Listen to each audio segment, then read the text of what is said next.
खुलेआमपणे आरोपीबरोबर होळी खेळत तर त्यांचे संबंध काय हे तपासावं लागेल, विजय वडेट्टीवार यांनी म्हटलेलं आहे।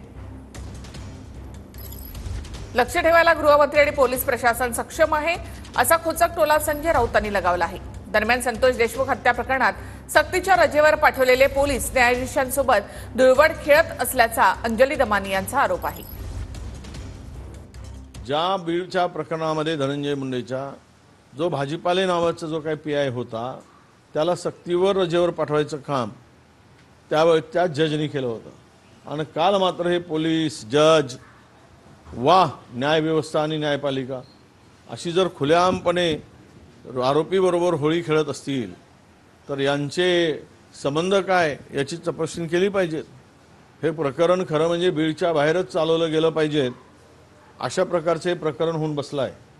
तिथे जी काही आता व्यवस्था उभी आहे सरकारची ती सर्वतः कुचकामी आहे। लॉ अँड ऑर्डरचं आहे, काय वेगळं असेल तर विचारा, त्यासाठी सरकार आहे, गृहमंत्री आहे, ते पाहत आहेत। असे गावातले विषय तुम्ही आणून पाहिला ना,